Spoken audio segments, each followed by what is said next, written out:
Hello and welcome to today's live stream. So it is 2 p.m. on a Sunday and we are back here again with an English lesson this time. So today we're going to be looking at language analysis, primarily analysis with regards to fiction writing. So welcome everybody on YouTube. Thank you so much for joining. Please like, comment and subscribe and consider joining the Patreon. The link will be in the description below. Over on the Patreon you will be able to see this full lesson. So for today on YouTube you will only be able to see half of the lesson. In that half, we will be going over the theory of language analysis, language techniques, figurative methods, how to analyse them, but we'll be putting that into much more practice in the second half of the lesson with the Patreon and actually looking at the style of exam question you might get as well and how to use language analysis to approach real exam questions. So everybody on Patreon, thank you so much for joining me. Please continue to support so that we can continue doing lessons like this to help you through your studies. So if you are on Patreon, there will be a link underneath the stream or the video, the recording, to a worksheet, and that worksheet we'll be using in the second half of today's lesson, those exclusive to Patreon. So you can download your own copy, have it on a screen, print it if you want to, but we will be working through that together. So it's a good idea to click the download link for that one. Okay, so without further ado, let's get started. So if you can make sure that you have a notebook and a pen ready, we're going to start making some notes on language analysis. Hang on. Let's get my documents up. Here we are. That's what I wanted. So we'll start the title. If you can just write down language analysis for me. And then today's date, whatever that might be for you. For me, that's the 8th of June, 2025. And so I'm just going to write a very short definition of actually what language analysis is, because I think often we talk about language analysis a lot in our studies, but sometimes we fundamentally don't really know what we're supposed to be doing when we're analysing, which can cause problems.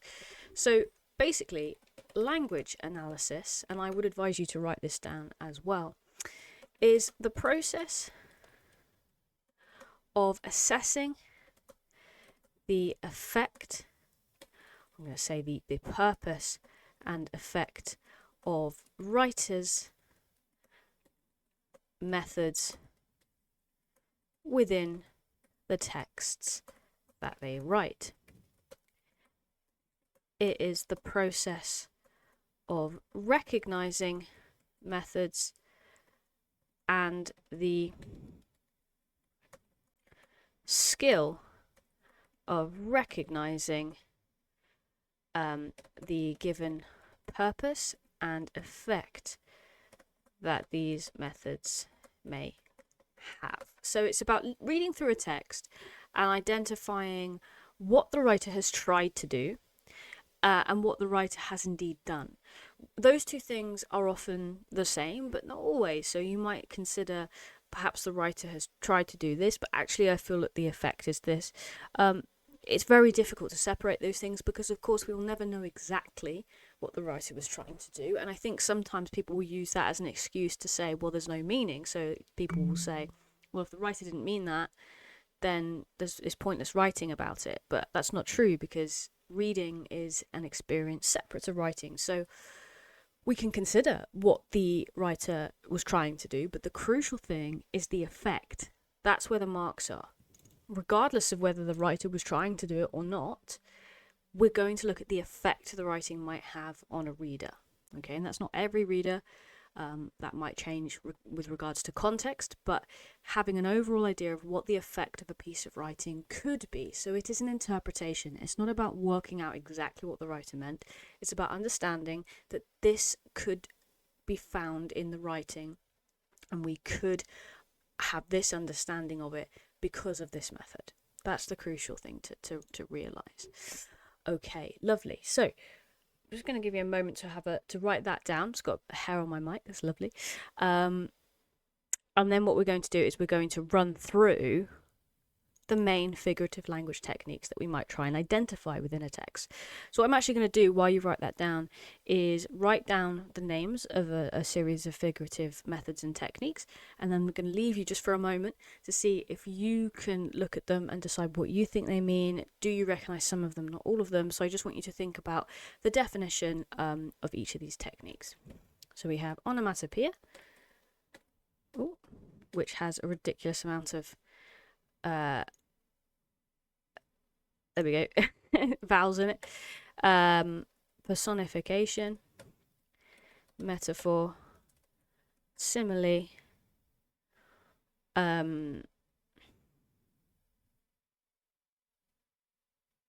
alliteration, sibilance. Just trying to remember what other ones I want to go over today. So I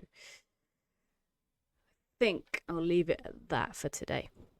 Okay, so I'm just going to give you a few minutes now. I just want you to have a look at those and consider what you think their meanings are, and then we shall go over what those meanings indeed are.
Okay, so let's have a look at onomatopoeia first.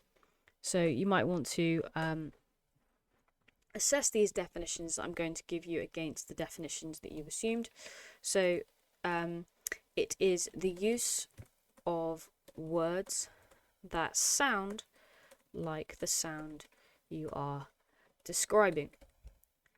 So in quite a simplistic way, this might mean like crash, bang, ping, okay? And that's often how people try and use it, but I think it can be more sophisticated than that. So it's about mostly using verbs, actually, that sound like the action you're describing. That's how it's mostly used within sentences. So not just one word sentences like slap. You might say something like the waves were slapping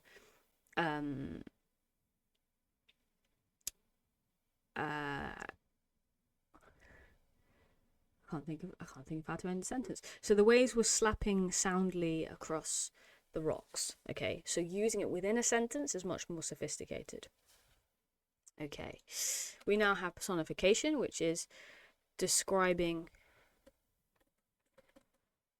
an object with human characteristics. Now, by characteristics, I mean things like actions and feelings. So this is actually a type of a metaphor. So not all metaphors are personification, but all personification is metaphor. And what it is, it's speaking about objects as if they're people in order to give us a certain idea about them. So I might say that the houses groaned under the weight of the storm. So the houses groaning makes them sound like they have more feeling. It gives the whole scene more feeling. It kind of textures it a little bit more. But I'm saying it as if it's fact, even though it's not, which makes it a type of metaphor. And then metaphor, of course, is describing something as if it is something else by saying it literally is that thing when it can't be. So that might be me saying that the car was a violent criminal scraping the walls and tearing through the road. Okay, so again, that's actually personification, but it is metaphor. So you can have it difficult. Let me think of a metaphor that isn't personification. The moon. The moon is a lamp in a dark room.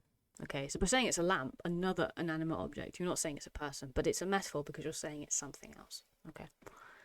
Simile, very similar. So describing something as if it was something else. Usually by using like or as. Okay. So I might say that the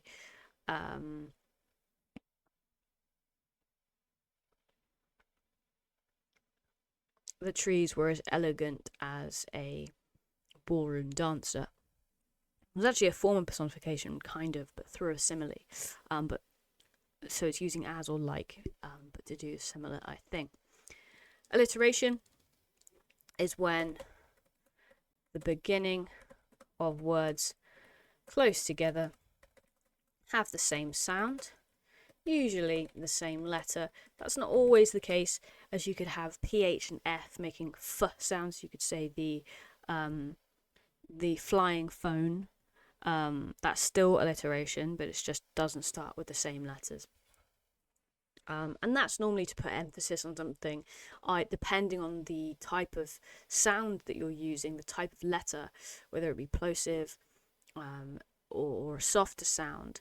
It creates a different mood, and it either slows or quickens the pace for a particular reason. Sibilance is kind of similar to that, but it is the repetition specifically of S sounds anywhere in words, so it doesn't have to be at the beginning of words, in a series of words close together. Now, the main effect of sibilance is suggests something sinister, and that the reason for that is that because of the hissing sounds we make, that cultural association to the devil and snakes, and so there's a sinister undertone there. Or it creates onomatopoeia because it kind of sounds like things like, for, I don't know, whispering, the sea, the wind, okay, so etc. So it could create an onomatopoeic sound, and that would be the reason. I am actually just going to add one more that I hadn't already had, which is hyperbole, which is basically extreme exaggeration. So it is describing something in the most extreme way to create an effect. So I might say that the what could I say? I might say that my sandwich was as spicy as and again, it's often used with similes, so a lot of these have crossover, so I could call that a hyperbolic simile. So my sandwich was as spicy as a chili farm in the depths of hell, or something like that. So obviously extremely extreme, but yeah, essentially extreme exaggeration. Okay, I'm going to zoom out slightly so you can see all of those. I'm just going to give you a moment to just jot those definitions down. Ooh, on the left there. I'm going to look at this in a minute. So just jot those definitions down.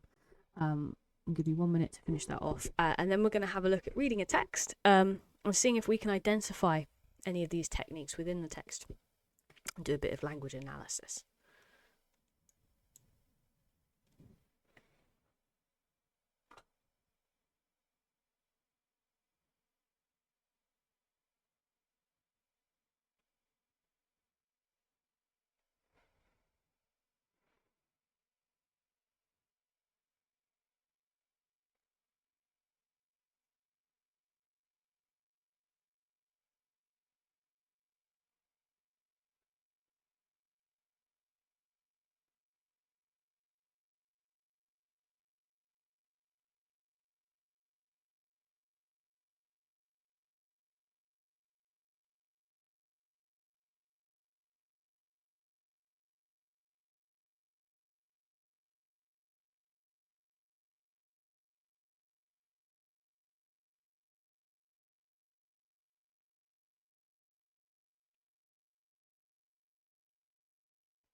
Okay, right, so let's have a little look. So I've got a paragraph here, which I'm going to read through. I'm going to zoom back in so we can see it properly. So I'm going to zoom more. I'm going to read through it, and I just want you to have a think as we go. Can you see any language techniques? But the key thing that I want you to really be thinking about is the effect of language. So even if you see an interesting piece of language and you don't know what the effect is, you don't know what the technique is, I want you to consider the effect. Okay, so the effect is where most of the marks come from for a language analysis question. If you look at the mark scheme, the effect is the most important bit. What is the effect on the reader? What does it make them think? What image does it create for us? What does it suggest about other things in the story, perhaps? And technique is kind of secondary. But if you can see techniques, I want you to think about them first, even though it is secondary, because you want to be thinking about the effect of that particular technique as well. So if you can't see a technique, consider the effect of something. But look to see if you can see the technique and then look at the effect of that particular technique because it will affect the effect. But what I'm going to do is I'm going to try and pull this apart completely. So in a language analysis question, you're very likely to have a section maybe slightly bigger than this, but not much more. And it will just be normally around 8 marks, this kind of question. So you're going to want to do 2 paragraphs based on a quote each that you'll pull apart. So you're never going to have to annotate it as much as I'm about to annotate this, but it's just good to be able to practice pulling a piece of text apart. This is great revision as well by doing this over and over again, because then you practice the skill of finding things, and then it would seem super easy in the exam to only have to find 2 things. Okay, so I'm going to grab a highlighter and start looking at it. So I'll read it through first and then we will start annotating. So the storm prowled across the sky, a feral beast with ink-black tendrils slashed at the trembling earth below. A cacophony of thunder snarled through the air, rattling windows and shaking the bones of those who dared to watch. Rain lashed at the streets like vengeful arrows, pooling in fractured gutters and devouring the remains of the day. Amid the chaos, a lone figure stood, silhouetted against the flashing sky, a defiant shadow resisting the tempest's wrath. The wind whispered secrets, serpentine and sinister, curling around every trembling branch and deserted alleyway, hungry for something, someone to claim. Okay, right, so there's lots going on there. Okay, first thing, the storm prowled across the sky. Now, this is actually a technique I didn't list. You might want to say, oh, this is personification because we're saying the storm is doing something that we know it couldn't. But actually, if we look at what comes next, a feral beast with ink-black tendrils slashing at the trembling earth below, it's actually making it sound like an animal, not a human. And so that technique we haven't actually spoken about today, but this is something we call zoomorphism. So to make an object or something that doesn't have feelings or actions of its own accord sound like an animal rather than a human. And what that does, if it's prowling, it makes it sound like a predator. So this is where I write down my effect. Sounds like predator. Now, the effect I write down in my paragraphs are going to be more detailed than this. I'm going to make it more clear. But obviously with annotation, you've only got so much room. So it's just to write down the bare bones of your points. Ink black tendrils. I'm going to mention something called colour imagery, which again I haven't mentioned yet today. But lots of colours have connotations. And black, ink black, often has connotations of fear of the unknown and often an evil suggestion as well when it is pure black. Slashing at the trembling earth below. Okay. And the trembling here, this verb, so you can do some single word analysis, makes the earth sound vulnerable. The earth is vulnerable and it is like prey.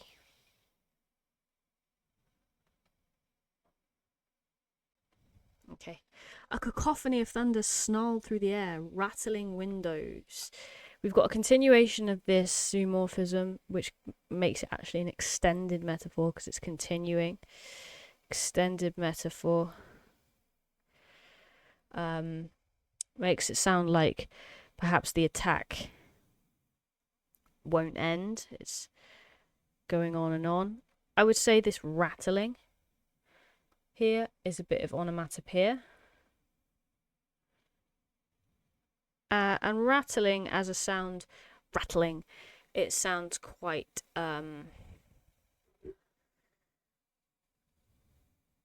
urgent, I'd say. Urgent, chaotic. And shaking the bones of those who dare to watch. Rain lashed at the streets like vengeful arrows. We've got a simile there, but it's also the arrows being vengeful makes that sound human as well. So it's a simile here, but also personification.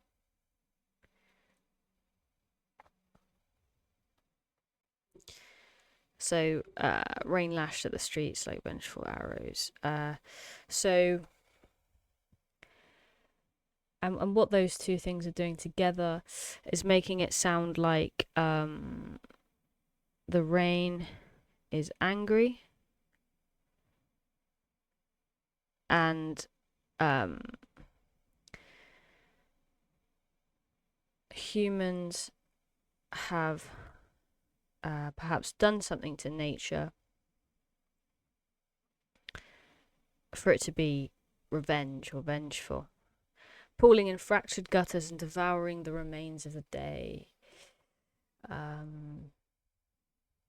Devouring sounds complete, unavoidable, and that's the use of that verb.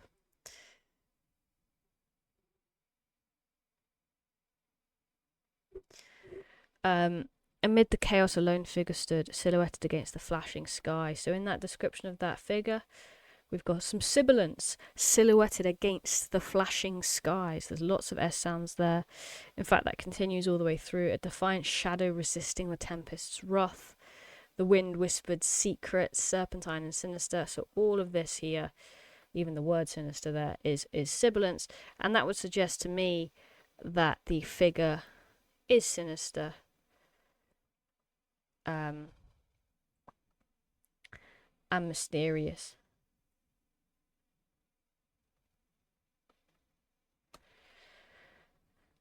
The wind whispered secret, serpentine and sinister. So the wind is sinister as well.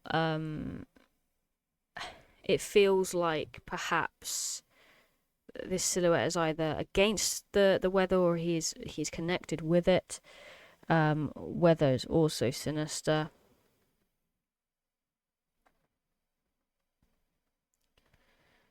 Curling around every trembling branch and deserted alley, hungry for something, someone to claim. So yeah, there's continued devouring, hungry, feral beast, slashing. We would call that, because there's lots of words that's creating that extended metaphor of the predator. We'd also call that a semantic field. So there's lots of words related to that idea of predator / prey.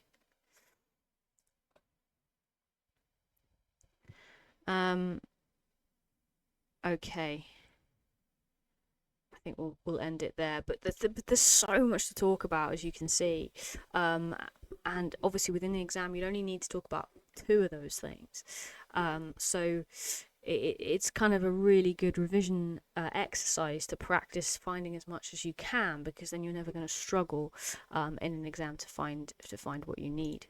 Okay, so down here, I'm going to have a go at writing a language analysis paragraph, just to show you how I would put this idea together.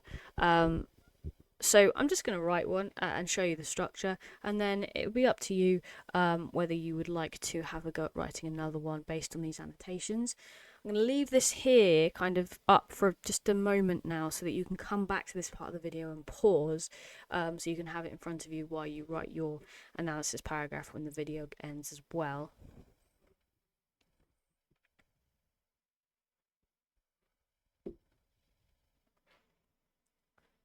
Okay, so I'll tell you what I'm going to do is I'm going to use that first sentence as my starting point.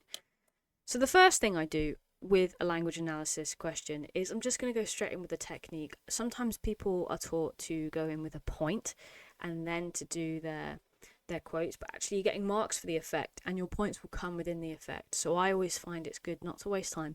Just get straight in with technique, quote, what's the effect of it? Okay. So I would say my primary technique here is actually zoomorphism. So that's what I'm going to talk about. So the writer uses zoomorphism in the line, and then I will just, I can't, storm proud across the sky, a feral beast.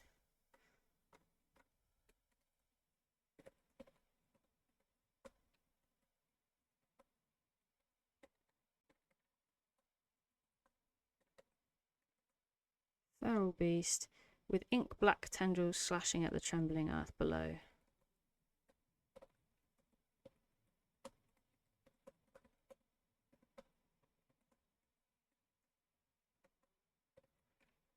I don't know if earth is capitalised in that quote or not. No, it isn't. Let's take that out then. Okay. And then you just say, to show. Okay, I'll take that full stop away so it flows better. And this is where the effect comes in. Now, in the effect, I might just say exactly what I wrote up here, okay, to show that the storm is like a predator. But I'm going to expand on that. And that its prey is the earth below. Okay, that's kind of obvious. But I'm going to say one more sentence. So the good rule of thumb is to say your point as your effect and then just say one more sentence to kind of make it clear and consolidate what you're saying. So what I'm saying is that not only is the storm a predator, but it is also a feral beast, suggesting that it is unpredictable and could strike at any moment without warning, making it all the more threatening.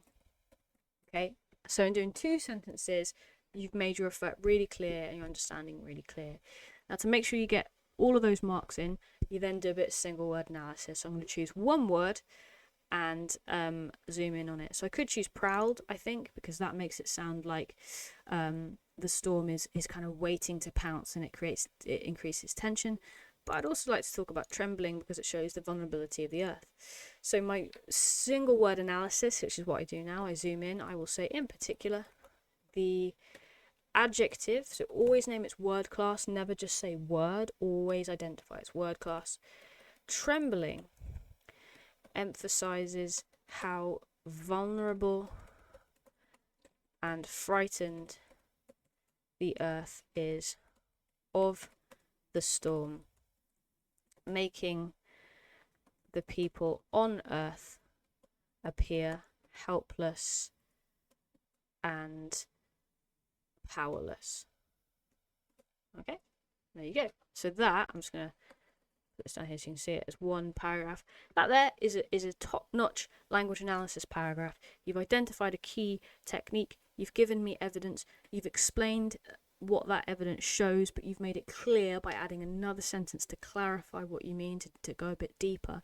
You've then singled out a single word and done some single word analysis by identifying its word class, evidencing it, showing me which word you're talking about, and then saying what the effect of that particular word is outside of the full quote.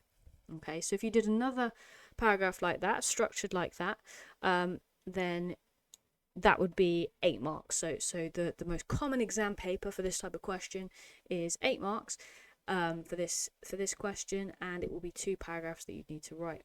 So if I just put in bold the bits that you always write down. Oh.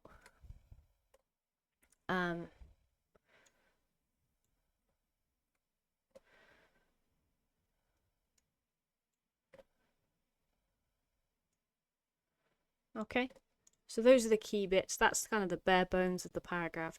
The writer uses give me a technique, in the line, give me a quote, to show, give me an explanation. In particular, the give me a word class emphasizes what does that word show us. Okay.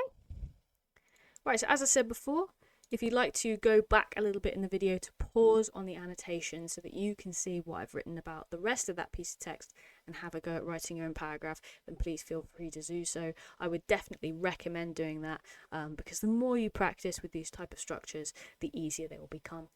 Okay, so thank you everybody for joining me on YouTube. Please don't forget to like, comment and subscribe, and consider joining the Patreon. The link will be in the description below.